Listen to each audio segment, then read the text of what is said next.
like my thumb. I need my thumb. I'm very attached to my thumb.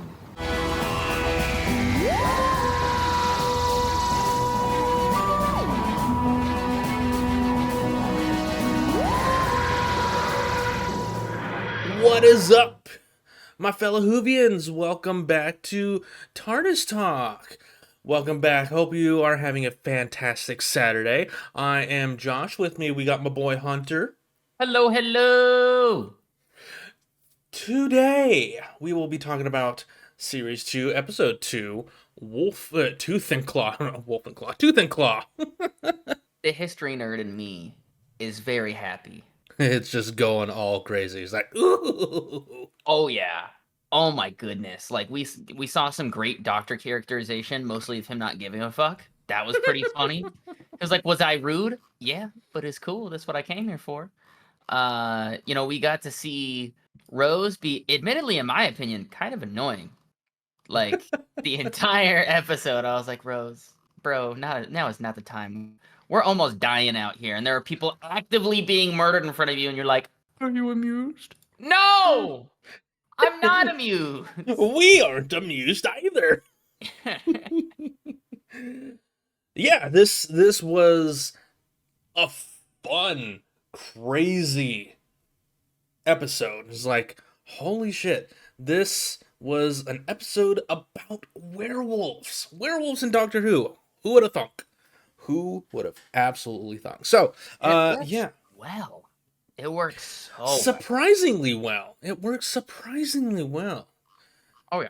But yeah, the episode starts off with the most bizarre opening with the warrior monks. Like, what were these writers thinking when they came up with this? Just, were they on crack? It was like, yes, we're gonna have this episode about a werewolf and just open it up with warrior monks taking over an estate, an English estate, a Scottish estate.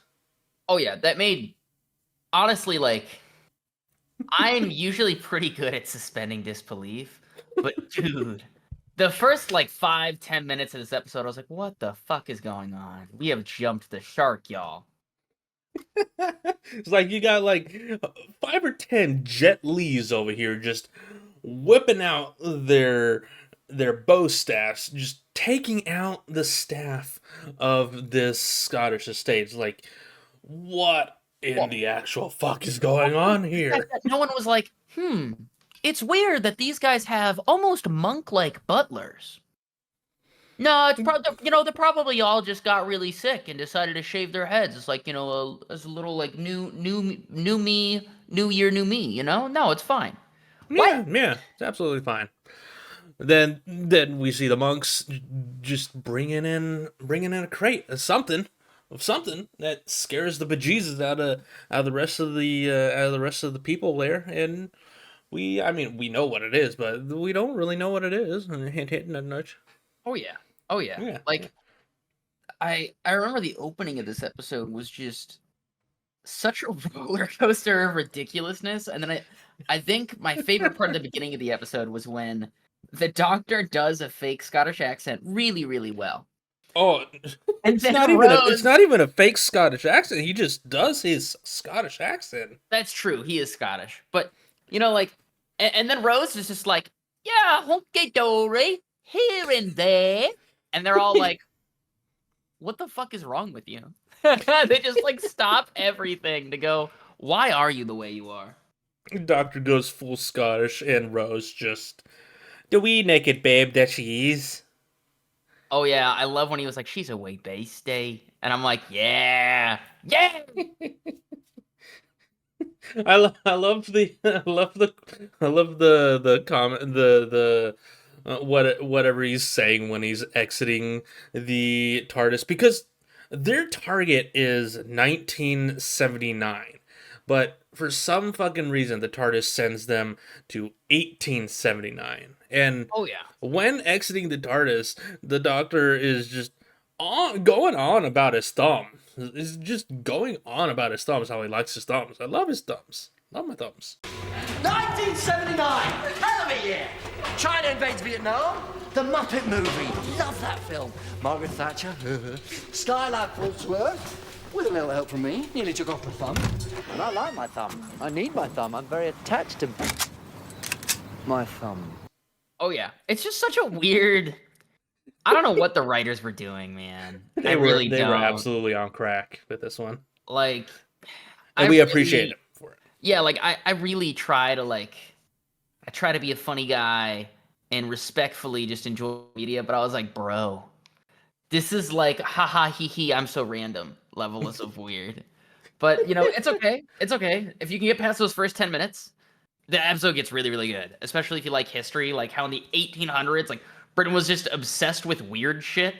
And then, you know, throughout the episode, we understand why there's so much like werewolves and shit in like popular media, or not popular media, but I guess like superstition at the time.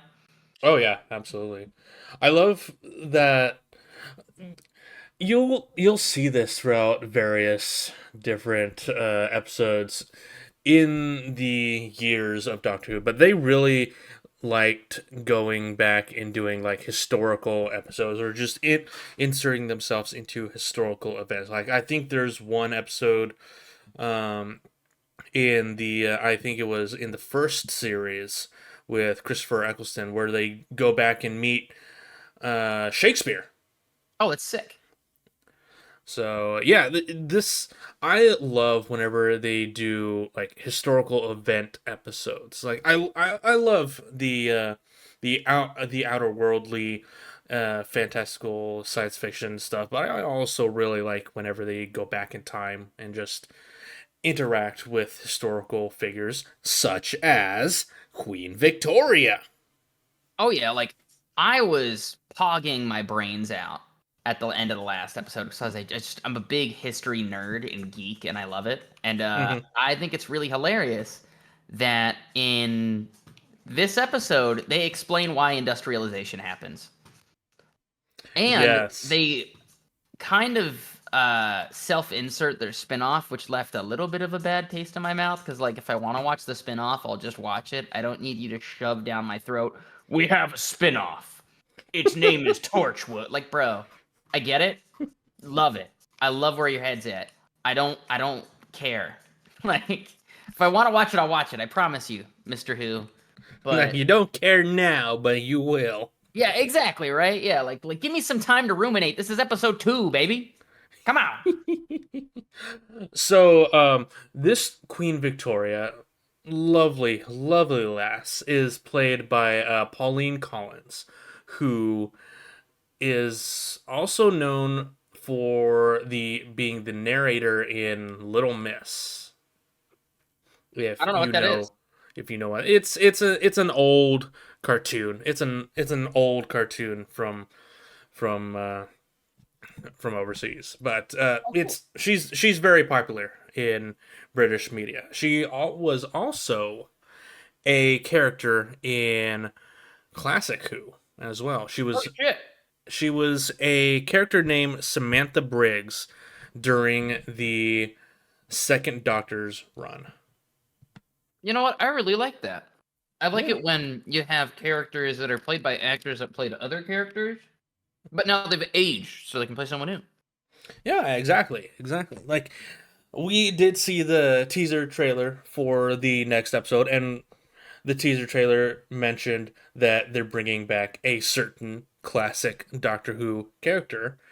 Two classic Doctor Who characters. We won't mention who they are, but yeah, I love when they bring in actors from classic Doctor Who to be either new characters in the New Who or revisit their original characters from that era. And I'm looking forward to seeing what we get with this next episode because I want to know what your thoughts are on it. So yeah, I'm really looking forward to that. The next episode preview kind of had me a little confused. I'm not gonna lie, because it felt like with the pacing of behind the music, it was like, you know, like it like has usually the music swell when like the really cool reveal of next episode happens, and I'm like, I don't know who this is, but I think they're important. Oh, they're very important. Very important. I want to mention this because I noticed it when I was watching the episode the other day. Um, I don't know if you noticed, but when the Doctor and Rose were meeting Queen Victoria for the first time, there was some lighting issues on their end, Yep. and Yep. that just goes to show the decreased budget that they had in that day and age in early 2005 2006. Like they shot a lot of this stuff either on set Or in a practically, fucking garage, basically. or in a garage, or on location, so they had to deal with the actual weather that they got. Yeah, And like I which was yeah. I was the Leonardo DiCaprio. Hey, wait, stop right there, gif. I was like, what the fuck is that? Oh yeah, absolutely. I saw that. I was like, oh, ooh, that does not age well. Oh no, but I think that's the charm of these old like early 2000s to like early 2010s sci-fi, like the network sci-fi and BBC Mm-hmm. shows, because like it just, I think personally it feels a lot more homey, and it makes the writing have to be good for you to watch it. Yeah, yeah, absolutely. Because I can absolutely forgive like bad CG, bad lighting or locations if the story and the acting is on point. And this episode, it was on point. Oh yeah, like I really didn't feel like, other than, okay, like I don't want to harp on it too much more, but other than the first 5 to 10 minutes where I was like, what the fuck's going on? Like I'm really locked in, but it doesn't feel like anyone else is. But What smoke were they cracking? yeah, What smoke? basically, yeah. But after that, like the writing gets great. They have an in-world reason for why werewolves don't like mistletoe, which is so fucking cool. Um, they kind of like explain a little bit of the sciencey words of why it turns into a werewolf when it's a human. And it's basically just like the reduced amount of sunlight from the moon turns the dude into a werewolf because it charges his cells, I guess. That's what Hmm. I got from it, which was really cool. I was like, holy shit. It's like medieval high fantasy, I guess. I don't know. I guess that's the best way to explain it. They talk about how this actual real world event of a giant comet falling in the middle of I think it's Scotland, Yeah, in the middle of um, Scotland. is a spaceship. And I fucking love that. That's so cool. And I love that like the writers were like, all right, guys, I bet they had the concept of alien crashes in Starship. Let's find a cool comet at a point in time and write the episode around that. Because I feel like, at least for me, all the pieces fit too well for that not to be how that writers' meeting happened, you know? Yeah, it's amazing how much unexplained events throughout our history can just be explained by, oh yeah, aliens. Oh, yeah. Like, and then I remember, for me, what really frustrated me was, like, this poor lord that's had his entire estate like taken over is making so many like blink twice if you've been taken hostage gestures like the entire fucking time. And also the servant interrupts the lord. In what fucking universe would that be normal? But I just chalk it up, which is realistic, I think, to the Doctor and Rose not being well versed in like obviously that time period social norms. But the Queen's just fucking oblivious, bro. What? For someone who cares about her own safety so much, I was like, Queenie, why are you like this? Why are you like this? Yeah, yeah, poor Sir Robert. I He know. was What like, a Giga I'm Chad. trying to get you out of here. Leave right now. These are bad people. He's like, if But I tell nope. you They outright, were they'll just kill us all. But no. no, they were just totally oblivious. Just Also, nothing. can we talk about her guard captain? He was so fucking cool. Oh yeah, absolutely. The captain of the guard for Queen Victoria. Captain Reynolds, I do Yeah. believe. Yes, Captain Yeah, Reynolds. it's Reynolds. I fucking loved him this entire episode because like he's such a strong character that is like I would say a realistic appropriation of someone who has been put in charge of the most important person in a country, right? It's like Oh yeah. he takes a lot of pride in his job, and although like at the beginning of the episode he shows a little bit of pushback, right? Because he is in charge of her safety, he shows so in a very respectful manner. And the queen, you can hear like the pause, right? Which is also another W for the queen's actress. She has this pause, and it shows that she's clearly contemplating what he's saying for like a maybe like a half second past hearing what he said. And then she goes, no, go ahead, let him through. Let me see these credentials. And I also love that throughout the entire episode, Reynolds is the only guard who does not partake in some dumb poisoning shit that knocks everybody else out because he's a man of duty and honor. And I really love that second kind of perspective, or what is it? Second perspective characterization, something like that. Yeah, yeah. You can see he's always by the queen's side, so he wouldn't be affected by, or he wouldn't have had the knockout drink given to him. Because if you give him to the captain of the guard, you got to be suspicious. Yeah. Oh, it's third person characterization. That's what I meant. But yeah, exactly. And like, I love that the writers thought about that. Like, this is her personal guard, right? And the kind of captain of all the other dudes around her. So even if he has them stationed in other places and he like obviously can't control what these idiots do, at the very least he is on top of who he needs to be. And I really love that sense of duty that we see throughout and ending in his sacrifice. Yeah, yeah, yeah. It was a good sacrifice. It was definitely a good sacrifice. So also, can we just say Rose watching him die for some reason when he's like, bro, I'm gonna die so that way you guys have time to barricade the door. And Rose has seen like 8 people get eaten by this thing at this point. You know what she does? Watches him die. Oh no. And the doctor's like, you dumb bitch. And he fucking grabs her by the collar. Like, dude, that part's so hilarious. He just yoinks her. And then the two, I think it's, I don't know, I guess it's just him, the queen, and the lord of the house. They all just like fucking barricade the door really quick. And I love that how immediately the doctor's like, you're an idiot, lord of the house, because you didn't realize that your dad has mistletoe here because it's all over the doors and it's in the walls. And he's like, you can see the confusion on his face. It's like, why does that matter? Like, he's just a dude. He's just a dude. And I love that the doctor consistently is like, fuck you, I don't care that you're just a dude from the 1800s. You should have known this. Ah, yes. All the smarts went to your father. Mm-hmm. Yes, I did like the details that the wood in the room was infused with mistletoe. With the mistletoe oil. It was great. It was a great attention to detail. It was like, because there were carvings of the mistletoe on the doors, and he's like, no, that can't be it. What else could it be? And he licks the door. No, bro, I was, the germaphobe in me went, ew, ew, ew, ew, ew. Like, I was cringing. It made my skin crawl.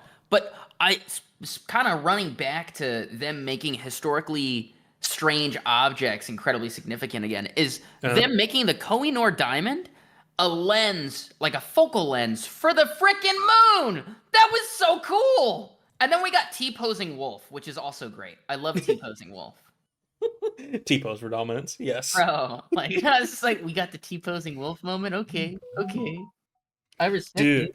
The diamond looked amazing. Oh yeah, it's obviously a resin cast of just a diamond shape, but they did such a good job.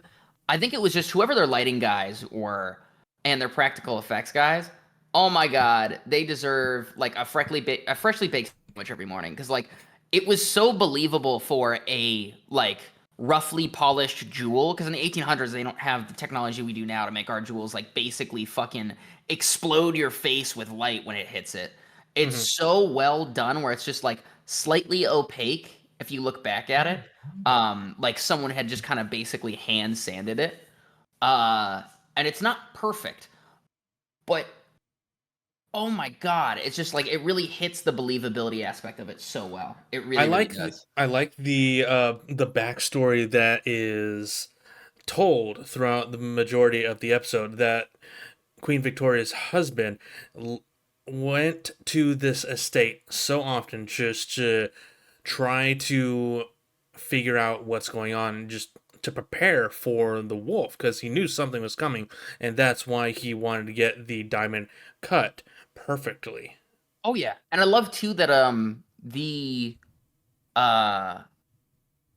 the two guys basically just played off like they're telling spooky stories by the campfire. I love that, because also in the 1800s, like the cultural significance of religion is so high that if you're in a power, or if you're in a position of power and someone sees you doing something blasphemous like questioning the church, which Hmm. he is questioning I think a Catholic monastery, I'm pretty sure, Something like that, yeah. some sort of Christian monastery of monks, that would be like, yeah, execute that man, or at least like strip him of his powers or do some like very large blow to him and his family, which would not make it easier for him to kill the werewolf. And I love that the writers kind of think about that and they're like, all right, well, in order for them to meet secretly, they would have to pretend like it's just scary stories. And I just, oh, Going back to one of your earlier comments, I want to agree that Rose in this was a little annoying with her perpetual wanting to get the queen to say her quote unquote famous line, "I am not amused. oh no, it's the we are not amused because We she's are not royal. amused." Yeah, Yes. dude, it ruined portions of the episode where I was like, damn, that really sucks that that guy died. And then she's like, yeah, how do you feel about that? Are you amused at all? And I'm like, Rose! Put Rose in gay baby jail. Get her in there. Put her in the closet. Put her in timeout. Get her out of here. You know what? Go put her in front of the werewolf. Again. Right? Like, because I loved Rose last episode. Her actress did such a great job. Rose was really believable because she shows her like worry for the doctor and trying to be basically his heart. And in this episode, she just falls flat. Her whole entire character is being the emotional, intelligent woman, and she's just not. This episode, she's basically acting like a child. She's like starstruck in front of one of the most famous queens in English history. And she's not even fangirling. She's just being a dick. It's like, are you amused, queen? Oh, yes, Queen, I know that your most beloved guard captain just had his face ripped off and we could hear him do it, and I actually watched. But are you amused about that? Would you say you're amused? And I love that Queen Victoria went off on them. Oh, yeah, at the end, she's like, all right, now that I've given you a reward, get the fuck out of here. We are not amused. You guys suck. Like, you are banished. Oh, my God. Like, also, I loved the doctor's face in that, because it's like a toddler that got caught putting his hand in the cookie jar. He's got, like, his hands in his pockets, and he's kind of like, his eyes are bulging out of his head, like, just feeling uncomfortable. He's like, this is weird and awkward. It's like, say what? Banished? What do you mean? I'm not even a member of your realm. Right? Also, that means canonically, he's been breaking the law for, like, hundreds of years now. Oh, big time. Absolutely. Yeah. And I think what's extra funny is she did all of this stupidity in front of an incredibly important historical figure for $10. 10 quid, bro. That's like a meal at McDonald's during the time of filming. You mean WickDonald's? Like, McDonald's, pardon me. You're right. The Wick overlords, you know. Mm-hmm, But like, dude, also, small aside, I love that. I love that McDonald's is fully leaned into the meme. I want more companies to do that. But, oh, hell yeah. like, Rose, I just feel like the characterization of Rose is so, like, left turn compared to how she's been throughout the rest of the season so far, which has been technically, like, 3 episodes for this run. Her characterization is very flip-floppy at the moment. Yeah, which doesn't make any sense, because she's like, it seems like she grows up last episode a lot. Like, a lot. And Yeah, this is supposed to be right afterwards. Like, they've just gotten back in the TARDIS after. So what is it? Like, canonically, like, maybe, like, a few hours? You know what I mean? I'm not sure. I don't think anyone really measures episodes by time unless there's actual canon, like actual canonical like storytelling, like parts, Yeah. episode parts. But yeah, no, we don't really know when this is taking place in relation to last episode. But yeah. I mean, it's gonna be. My question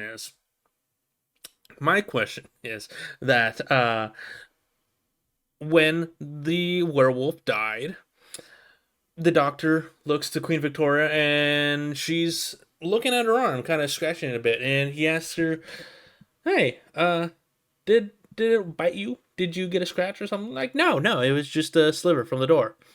Uh, Oh yeah, she's definitely turning into a werewolf. By the oh way, yeah, I yeah, love that we she's see her like selfishness in this moment. Because just like what, like 20 minutes ago, she was like, "Just kill me, do it, get it over with."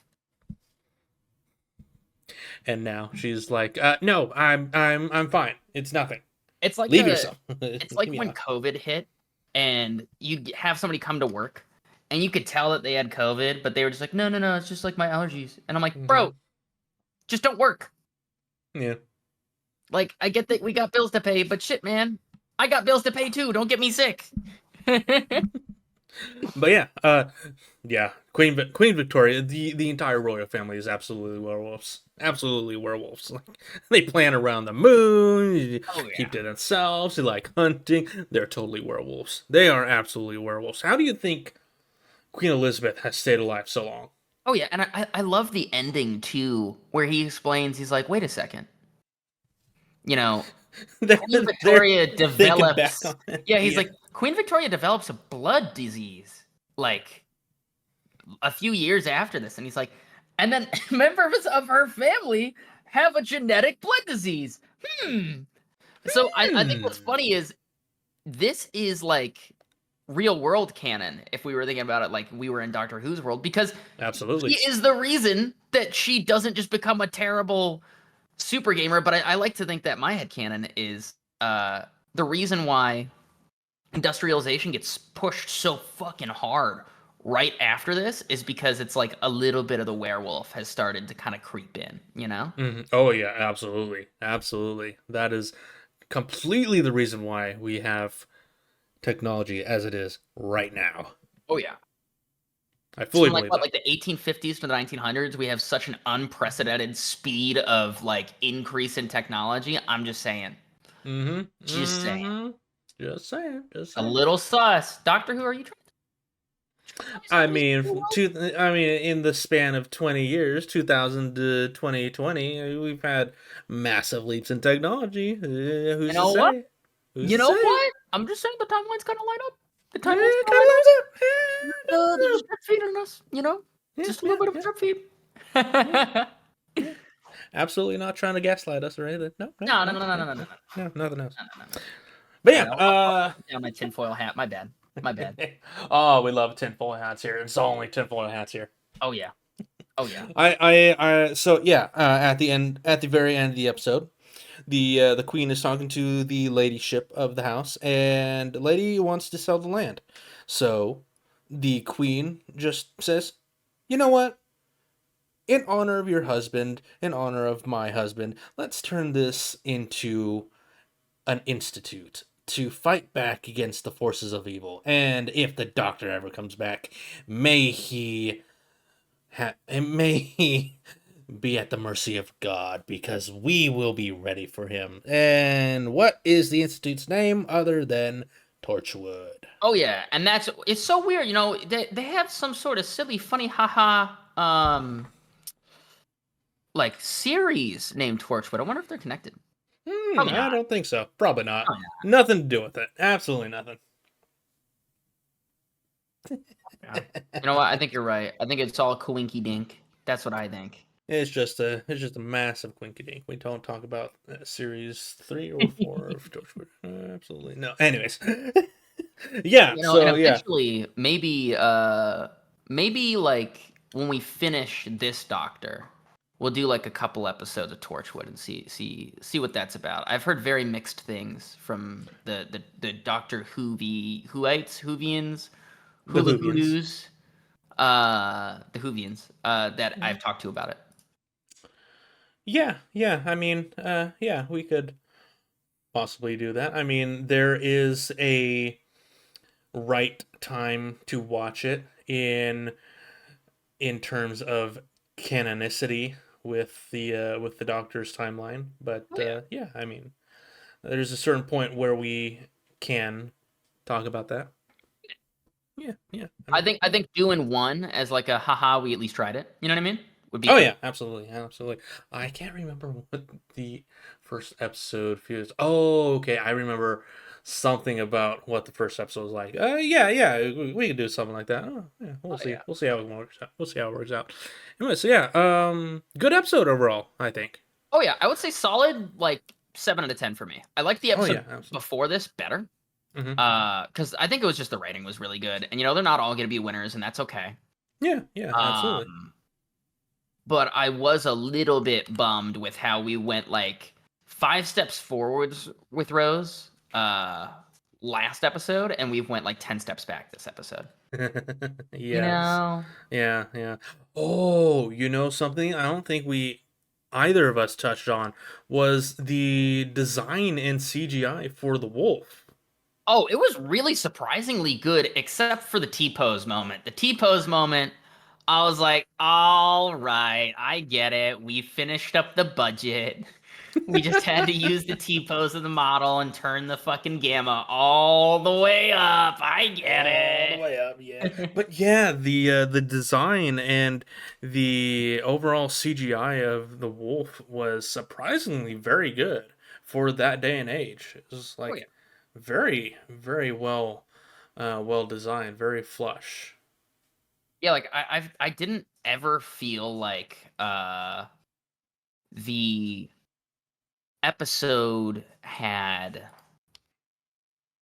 I guess, what's a good way to put this? I don't feel like the episode ever had like that bad CG where it made it hard for me to watch it. Hmm. Like I Yeah. never felt like I was um like taken back to the 80s watching Evil Dead, which Evil Dead's a great movie, but like anytime there's even a little bit of CG, you're like I'm also glad they didn't use a costume for it as well. oh yeah, because like I love practical costumes and I know that they take a lot of work, but the CG here was just too good. I did notice that they reused a couple of like the close-up shots of the wolf, Yeah, yeah, but it's they so do good I that. don't even mind. You Yeah, know? it's just called preserving your budget. Yeah, I don't mind a little reduce, reuse, recycle when the reduce, reused, recycled content is good, right? Why do you think we got so many Power Rangers or Sailor Moon That's episodes? fair. That's very fair. It's very fair. All right, yeah. So episode 2 of series 2 for Doctor Who was a pretty good success in my opinion. So yeah, any predictions on what we might see for the next episode based on the teaser that you saw? You know, I think, or at least I hope, we get better Rose characterization because it doesn't seem like she's doing any dumb shit in the episode, like I guess preview. Hmm. I did see Doctor Who looks a little uncomfortable, so I'm interested to see what he's uncomfortable about. Anytime he gets uncomfortable, it's really I've always found it really funny. You know? Yeah, yeah, yeah. Next episode, he is a teacher. Ooh, no Wonder wonder why he he. gets uncomfortable. Yeah. Yeah, yeah. Wonder why he's teaching. Yeah, Yeah, and that yeah. I imagine that was a principal. The guy in the suit looks sus. Yeah, Very very sus. Yeah, very sus. All right, so yeah, that is going to be it for this week's TARDIS Talk. Hopefully, you guys had a good time. If you guys are watching on YouTube, we also have this episode available on Spotify. If you guys are listening on Spotify, it's available on YouTube, and check out our other stuff on YouTube. If you guys are listening on Spotify, give us a rating and let us know how we did. Let us know what you guys would like to hear more of. So, Oh yeah, and please check us out on Twitter if you have any questions. We do keep an eye out for those, and we'd love to answer them. Absolutely. Please and thank you. So, Hunt, thank you for coming on. It's been a blast. Of course, and I love having the resident Doctor Who expert here to help guide me through the. So wait, why is that weird space face dude important and things like that? He said expert. It's true. Don't deny it. You're Mr. You're I believe you have a PhD in Doctor Who. You're Doctor Who. It's a Doctor Who. Yes, PhD. No, a mustache, surely. All right, guys, that is going to be it from us. Hopefully, you guys have a good rest of your weekend. We will see you guys next week. Allons-y!